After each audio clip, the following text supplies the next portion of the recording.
മിർസ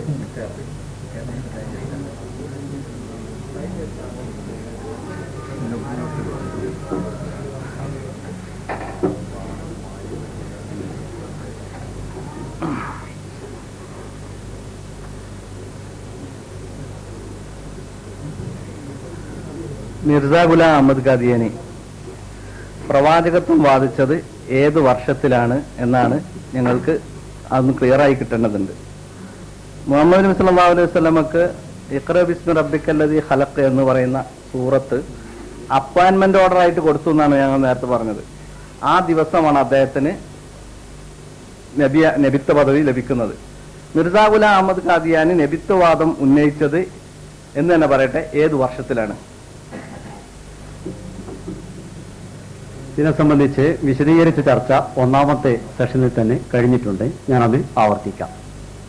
അത് പലപ്പോഴും പല വിധത്തിൽ ആവർത്തിച്ചുകൊണ്ട് എന്തോ അതിന് ഞങ്ങളുടെ അടുത്ത് നിന്ന് ക്ലിയറൻസ് ഇല്ല എന്ന് വരുത്തി തീർക്കാനുള്ള ശ്രമം നടക്കുന്നതായി ഞാൻ മനസ്സിലാക്കുന്നു. ഹദരത്ത് മിർസ ഗുലാം അഹമ്മദ് അലൈഹി ഇസ്ലാമിന് 82 പ്രസിദ്ധീകരിച്ച ബറാഹീനെ അഹമ്മദിയിൽ അള്ളാഹു റസൂലാണ് എന്ന് സംബോധന ചെയ്തിട്ടുണ്ട് എന്ന് അദ്ദേഹം പിന്നീട് എഴുതിയ ഗ്രന്ഥങ്ങളിൽ എഴുതിയിട്ടുണ്ട്. കൂടാതെ അദ്ദേഹത്തിന് നബി എന്ന് പറയുമ്പോൾ അദ്ദേഹത്തെ സംബന്ധിച്ചിടത്തോളം സ്വതന്ത്രമായൊരു പ്രവാചകത്വമാണ് ഇതേവരെ വന്ന പ്രവാചകന്മാർക്ക് ഉണ്ടായിട്ടുള്ളത്. മുമ്പൊരു പ്രവാചകനെ പിൻപറ്റേണ്ട ആവശ്യം അതിനില്ല. അങ്ങനെയാണ് നബി എന്നുള്ള പേര് എന്ന് അദ്ദേഹം മനസ്സിലാക്കിയിരുന്നു. അങ്ങനെ അദ്ദേഹം താൻ നബി ആണ് എന്ന് അതിന് പിന്നെ അള്ളാഹു അറിയിച്ചിട്ടുള്ള ഈ വാക്യങ്ങളെ താൻ നബി എന്ന് പറഞ്ഞത് അതിന്റെ ഈ അർത്ഥത്തിൽ സ്വതന്ത്രമായൊരു പ്രവാചകനാണ് എന്ന അർത്ഥത്തിൽ താൻ തന്നെ പ്രവാചകനാണ് എന്ന് പറയുന്നില്ല എന്നും അത് ആലങ്കാരികമായിട്ടുള്ള പ്രയോഗങ്ങളാണ് എന്നും അദ്ദേഹം ജനങ്ങളോട് പറഞ്ഞിട്ടുണ്ടായിരുന്നു പല പുസ്തകങ്ങളിലൂടെ. അതിനുശേഷം 1901 പ്രസിദ്ധീകരിച്ച ഏക്ക് കളത്തീക്ക ഇസാല എന്ന ഈ പുസ്തകത്തിൽ താൻ ആലങ്കാരികമായിട്ടാണ് പറഞ്ഞത് എന്നും അതല്ല ശരിക്കും നുബുവത്ത് എന്ന് പറഞ്ഞത് ശരിയല്ല എന്നും ഉള്ള ഒരു പ്രശ്നത്തിന്റെ പരിഹാരം എന്നോണം അദ്ദേഹം പറയുകയാണ്. ഞാൻ ഈ പറഞ്ഞത് ഇവിടെ ജനങ്ങൾ മനസ്സിലാക്കിയിട്ടുള്ള, ഞാൻ അധികം വിശ്വസിച്ചിരുന്ന നബി എന്ന് പറഞ്ഞാൽ സ്വതന്ത്രമായ നുബുവത്താണ് എന്ന അർത്ഥത്തിലായിരുന്നു ഞാൻ നബി എന്ന് പറഞ്ഞിരുന്നത്. എന്നാൽ അള്ളാഹു എന്നെ നിരന്തരം വഹി മുഖേന അങ്ങനെ സ്വതന്ത്രമായൊരു നുബുവത്തിന്റെ ആവശ്യമില്ല, മുഹമ്മദ് മുസ്തഫ സല്ലല്ലാഹു അലൈഹി വസല്ലം തിരുമേനിയെ പിൻപറ്റുന്ന ആൾക്ക് നബി എന്ന പദം കൊണ്ട് നാമകരണം ചെയ്യാവുന്നതാണ് എന്ന് അള്ളാഹു എന്നെ നിരന്തരം വഹി അറിയിക്കുകയും അതിന്റെ അടിസ്ഥാനത്തിൽ ഞാൻ നുബുവത്ത് പ്രഖ്യാപിക്കുകയും ചെയ്തു. സത്യത്തിൽ നബി അല്ല എന്നോ നബിയാണോ എന്നല്ല ഉള്ളത്, നുബുവത്തിന് അദ്ദേഹം മനസ്സിലാക്കിയിരുന്ന നബുവത്തിന്റെ നിർവചനത്തിലാണ് പിന്നീട് മാറ്റം സംഭവിച്ചിട്ടുള്ളത്. ആ വിധത്തിലാണ് അദ്ദേഹം അത് പറഞ്ഞിട്ടുള്ളത്. ഇതാണ് യാഥാർത്ഥ്യം. മറ്റൊന്ന് 1891 എന്ന് പറഞ്ഞത് മുജാഹിദീങ്ങൾക്കുള്ള തെളിവാണ്. അത് ഞാൻ അപ്പോഴും എടുത്തു പറഞ്ഞിട്ടുണ്ട്.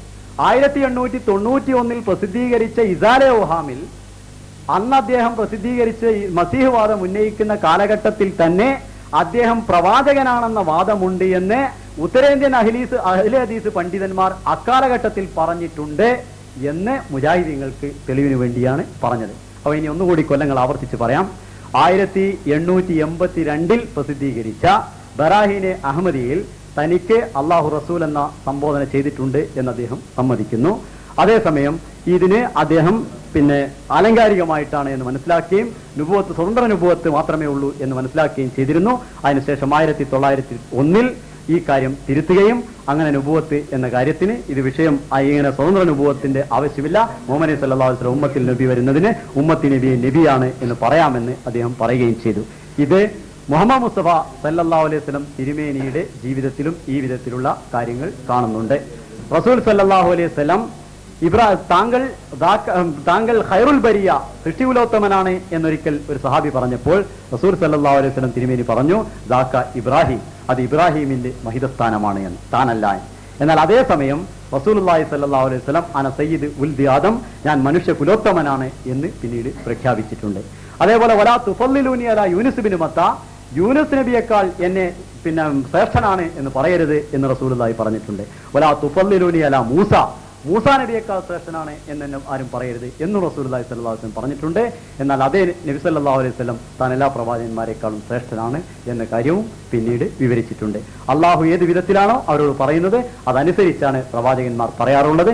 അതിന് വിരുദ്ധമായിട്ടുള്ള ഒരു ജീവിത രീതി മിർസാ ഗുലാം മുഹമ്മദ് അലൈഹി ഇസ്ലാമിന്റെ ജീവിതത്തിലും കാണാൻ സാധ്യമല്ല. അപ്പോൾ കൊല്ലങ്ങൾ ആവർത്തിച്ച് പറയാമെന്ന അത് നല്ലതാ. ഒരിക്കൽ പറഞ്ഞ കൊല്ലം പിന്നെ മാറ്റിയിട്ട് വേറെ കൊല്ലം പറയാം. ചോദ്യം ഒരു കൊല്ലാണോ രണ്ടൊല്ലാണോ എന്നൊന്നും ഇപ്പൊ വ്യക്തമല്ല. പിന്നെ ഇവിടെ പ്രവാചകൻ നബി റസൂൽ എന്നൊക്കെ പറഞ്ഞത് ആലങ്കാരികാണെന്നാ പറഞ്ഞത്. ആര് മിർസാ സാഹിബ് തന്നെ സംബന്ധിച്ച് തന്നെ നബി എന്നും റസൂൽ എന്നും ഒക്കെ പറഞ്ഞത് ആലങ്കാരികമായിട്ടുള്ള പ്രയോഗമാണ്. അപ്പൊ ശരിക്കുള്ള നബി അല്ല എന്ന് അവരംഗീകരിക്കുന്നു. നമ്മൾ തന്നെ പറയുന്നു അയാൾ ശരിക്കുള്ള നബി അല്ല. ഇവിടെ നമ്മളുടെ പ്രശ്നം കഴിഞ്ഞു. ഇപ്പൊ നമ്മൾ തർക്കല്ല. ഖാദിയാനികൾ പറയുന്നു അദ്ദേഹം ശരിക്കുള്ള പ്രവാചകനല്ല, മുസ്ലിങ്ങളും പറയുന്നു അദ്ദേഹം ശരിക്കുള്ള പ്രവാചകനല്ല, കള്ളപ്രവാചകനാണ് എന്നുള്ളതേ ഉള്ളൂ. അപ്പൊ ഈ ആലങ്കാരിക നബി എന്ന് പറയുന്നത് കൊണ്ട് എന്താണ് നിങ്ങൾ അർത്ഥാക്കുന്നത്? അതാണ് കിട്ടേണ്ടത്. ആലങ്കാരിക നബി റസൂല് എന്നൊക്കെ പറയുമ്പോ അദ്ദേഹം തന്നെ പറഞ്ഞ മുഹദ്ദസ് മുൽഹം എന്നാണോ? ഞങ്ങളൊക്കെ മുൽഹമും മുഹദ്ദസുമാണ്. അപ്പൊ ആലങ്കാരിക നബി എന്താണെന്നും ഈ ആലങ്കാരിക നബിത്വം തന്നെ അദ്ദേഹത്തിന് എന്നാണ് കിട്ടിയിട്ടുള്ളത്? വിശുദ്ധ ഖുർആനിൽ ഇങ്ങനെയുള്ള ഒരു ആലങ്കാരിക നബി അംഗീകരിക്കണം എന്ന് പറഞ്ഞിട്ടുണ്ടോ? ഇതാണ് കിട്ടേണ്ടത്. ഒരു പൊട്ടംകളി കളിക്കുന്ന പോലെ തോന്നുന്നു. ഞാൻ അവിടെ വിശദീകരിച്ച് പറഞ്ഞു, താൻ നുബൂവത്ത് നബിയാണ് എന്ന കാര്യത്തിലല്ല മാറ്റം വരുത്തിയത് എന്നും നുബൂവത്തിന് താൻ മനസ്സിലാക്കിയ നിർവചനത്തിലാണ് മാറ്റം വരുത്തിയതെന്നും അടിവരയിട്ട് പറഞ്ഞു. തന്നെ നബിയാണ് എന്ന് തുടക്കത്തിൽ തന്നെ സംബോധന ചെയ്തിട്ടുണ്ട് എന്നും 1901 വരെ നബി എന്നുള്ളത് കൊണ്ട് സ്വതന്ത്ര നുബൂവത്താണ് എന്നാണ് ഉദ്ദേശിക്കപ്പെടുന്നത് എന്ന് മനസ്സിലാക്കിയ അദ്ദേഹം തന്റെ ആ നിർവചനം ആലങ്കാരികമായി പറഞ്ഞിരുന്നുവെങ്കിലും അത് പിന്നീട് അദ്ദേഹത്തിന് അള്ളാഹു അറിയിച്ചതനുസരിച്ചും അദ്ദേഹത്തിന് മനസ്സിലായതുമനുസരിച്ച് അങ്ങനെ ഒരു നിർവചനം ഇല്ല എന്നും ജിസ് ജഗ മേനെ നുബൂവത്ത് യാ റിസാലത്തെ ഇൻകാർ കിയാ ഹെ വഹാ തശ്രീ നുബൂവത്ത് മുറാദ് ഹെ. ഞാൻ എവിടെയെല്ലാം നുബൂവത്തിനെയും റിസാലത്തിനെയും സംബന്ധിച്ച് നിഷേധിച്ചിട്ടുണ്ടോ അവിടെ ശരീഅത്തോടു കൂടിയുള്ള ശരീഅത്തോടു പ്രവാചകത്വത്തെയാണ് നിഷേധിച്ചിട്ടുള്ളത് എന്ന് ഏക് ഗലത്തീക ഇസാല എന്ന ഗ്രന്ഥത്തിൽ 1901 അദ്ദേഹം എഴുതിയിട്ടുണ്ട്.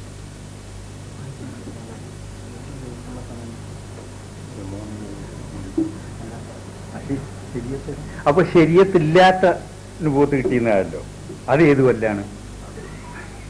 എന്തോ ഒന്ന് കിട്ടിയിട്ടുണ്ടോ? ശരീഅത്തിലുള്ളതാണെങ്കിൽ ഇല്ലെങ്കിൽ ഇല്ല, എന്തോ ഒന്ന് ആൾക്ക് കിട്ടിയെന്ന് ഒരു പറയുന്നുണ്ട്.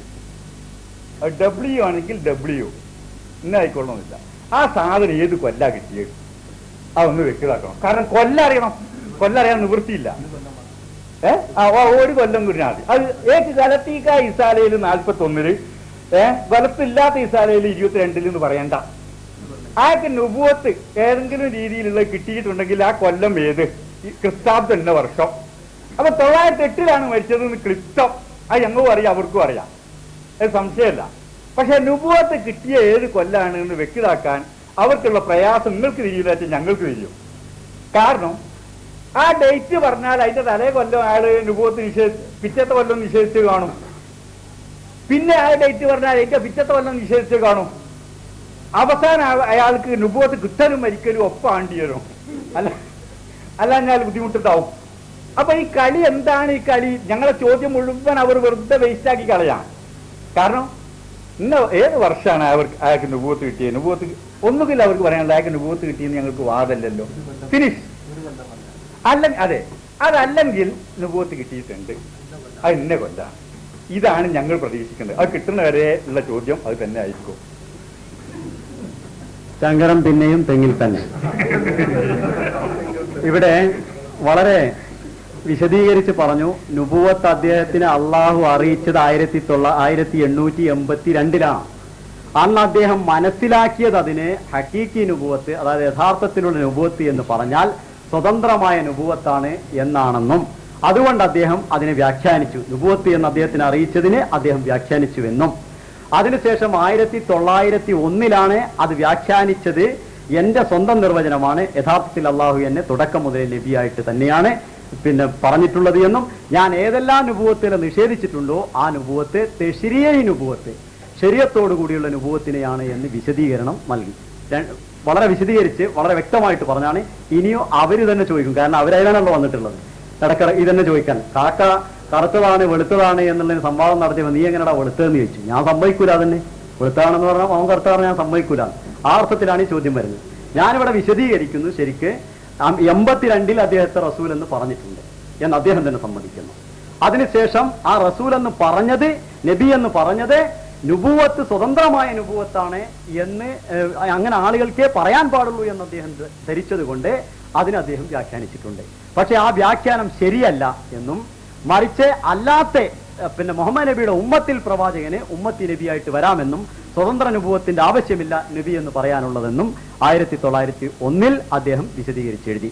അതിനുശേഷം ഈ മരിച്ച് കിട്ടുമോ മരിക്കേണ്ടിയിരുന്നു പറഞ്ഞല്ലോ, അത് ഇവിടെ എഴുതിയിട്ടുണ്ട്. എനിക്കറിയാം, അബ്ദുറഹ്മാൻ സാഹിബ് എഴുതിയിട്ടുണ്ട്. ഞാൻ അത് പല ചർച്ചയിലും എടുത്ത് ഉദ്ധരിച്ചിട്ടുണ്ട്, സ്റ്റേജുകളിൽ പറയാറുണ്ട്. ഇതേവരെ അതിന് മറുപടി പറഞ്ഞിട്ടുമില്ല. അതായത് 1905 പറഞ്ഞു എന്ന് പറഞ്ഞിട്ടൊരു ഉദ്ധരണി എടുത്ത് എന്റെ കൂടെ തന്നെ ഒരിക്കൽ ചർച്ചയിൽ വെച്ചുകൊണ്ട്.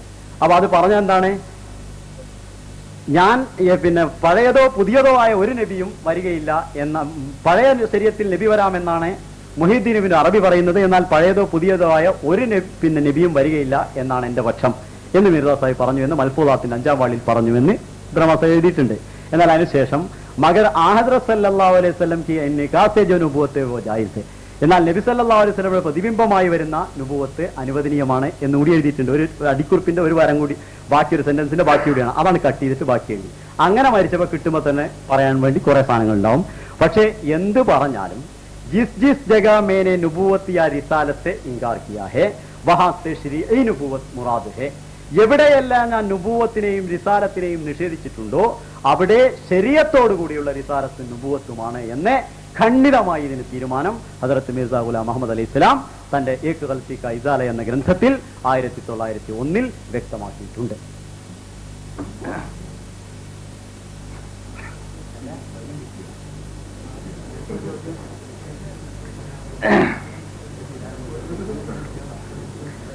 ഈ വിഷമം മനസ്സിലാക്കിക്കൊണ്ട് ചോദ്യം മാറ്റുകയാണ്. അതായത് ഇത് ഇന്നുണ്ടായ വിഷമല്ല. 1914 ലാഹോരികൾ എന്ന് പറഞ്ഞൊരു വിഭാഗം തന്നെ വേർപെട്ടു പോകാൻ കാരണം ഇതാ. മീർദ നുബൂവത്ത് വായിച്ചിട്ടില്ല എന്നാണ് അവർ പറയുന്നത്. അപ്പൊ മീർദ നുബൂവത്ത് വായിച്ചോ ഇല്ല എന്ന കാര്യത്തിൽ ഇവർ 2 കൂട്ടർ ഉണ്ടാവുകയും ഇക്കാര്യത്തിൽ ഇവരുടെ ആ ഭിന്നിപ്പ് ഇപ്പോഴും തുടരുകയും ചെയ്യുന്നുണ്ടെങ്കിൽ ഇനി ലാഹോരിയെ ഒരു പക്ഷേ ഫോട്ടോസ്റ്റാറ്റ് എടുത്തുകൊണ്ടോ ഒന്ന് കാണിച്ചു കൊടുക്കേണ്ടി വരുമോ എന്ന് എനിക്കറിയില്ല. അതുണ്ടാവും വിചാരിക്കാം, കണ്ടുണ്ടാവും. അപ്പോ ഈ ലാഹോരി വിഭാഗം ഉണ്ടായത് തന്നെ ആ കാരണത്താലാണ്. ഇപ്പോ ഈ കേട്ടതിൽ നിന്ന് എനിക്ക് മനസ്സിലായത് 1882 മീർദയെ അള്ളാഹു നബിയാണ് എന്ന് പറഞ്ഞിട്ടുണ്ട്. പക്ഷെ അദ്ദേഹത്തിന് മനസ്സിലായത് 1901 മനസ്സിലായതിന്റെ ശേഷം 23 കൊല്ലം ജീവിച്ചിട്ടില്ല എന്നുള്ളത് ശരി. 901 മനസ്സിലായത്. അപ്പോ 901 താൻ നബിയാണ് എന്ന് മനസ്സിലായതിനു ശേഷം 7 കൊല്ലമേ മിർസാ സാഹിബ് ജീവിച്ചിട്ടുള്ളൂ. 82 അദ്ദേഹത്തിന് പ്രവാചകത്വം ലഭിച്ചിട്ടുണ്ട് എന്ന് വെച്ചാൽ അദ്ദേഹത്തെ നബിയായിട്ട് അള്ളാഹു മനസ്സിലാക്കുകയും അത് പറഞ്ഞു കൊടുത്തിട്ട് അയാൾക്ക് തിരിയാതിരിക്കുകയും ചെയ്തു എന്നാണ് ഇപ്പോ എനിക്കിതിൽ നിന്ന് മനസ്സിലായത്. ഏതായാലും ഒരു കാര്യം മനസ്സിലാക്കേണ്ടത്, ആ 884 അയാൾ ഈസാ നബി ആകാശത്തുണ്ട് എന്ന് എഴുതിയത്. അത് തിരുത്താതെ പോയതും ഇങ്ങനെ മനസ്സിലാകാഞ്ഞിട്ടായിരിക്കും. അത് ഈ പ്രസ്ഥാനത്തിന് തന്നെ ഒരു ബുദ്ധിമുട്ട് അതാണ്. എല്ലാം ഓരോ അക്കം പറയുന്നിടത്ത് പോലും ഒരുപാട് നേരം പറയേണ്ടി വരിക. കൃത്യമായിട്ട് പറയാൻ കഴിയാത്ത എന്തുകൊണ്ടാണ്? അത് പറയാനുള്ള ബുദ്ധിമുട്ട് നമുക്ക് മനസ്സിലാക്കാൻ കഴിയുന്നതാണ്. ഇവരുടെ എല്ലാ വ്യാഖ്യാനങ്ങളാണ്.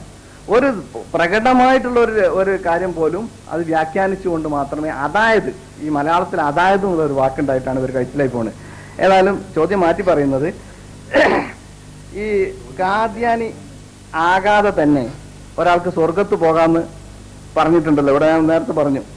അങ്ങനെയുള്ള വിശ്വാസം നിങ്ങൾക്കുണ്ടെങ്കിൽ പിന്നെ മറ്റുള്ളവരെ നിങ്ങൾ കാദ്യാനിസത്തിലേക്ക് ക്ഷണിക്കുന്നത് എന്തിനാണ്?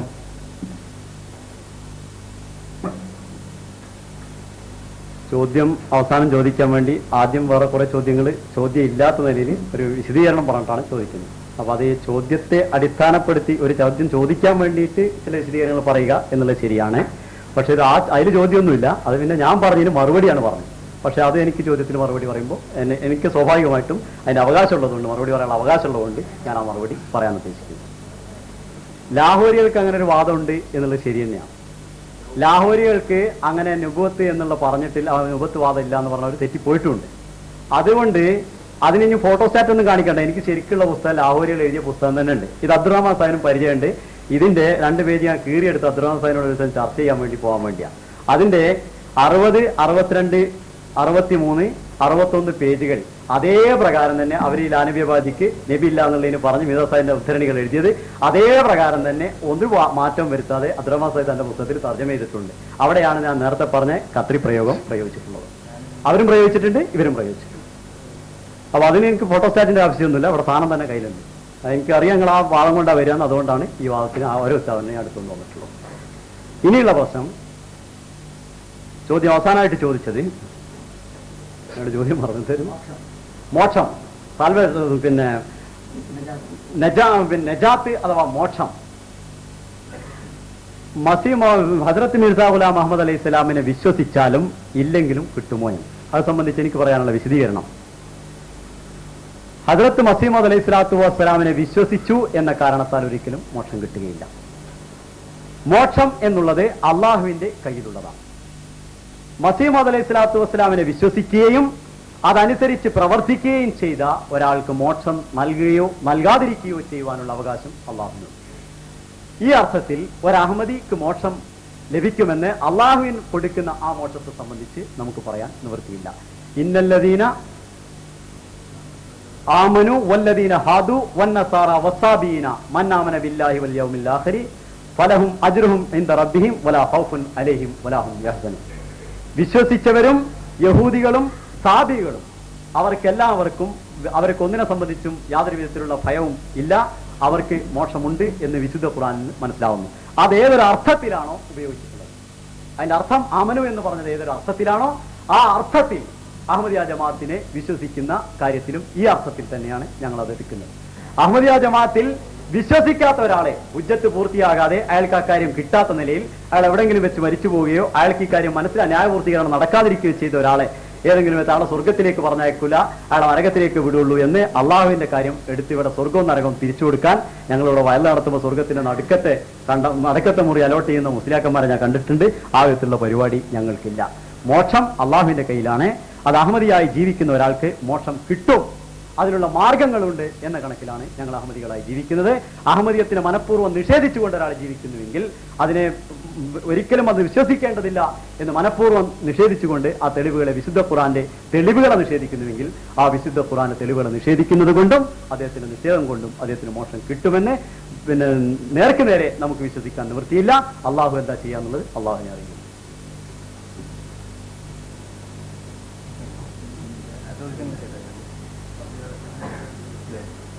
അസ്സലാമു അലൈക്കും.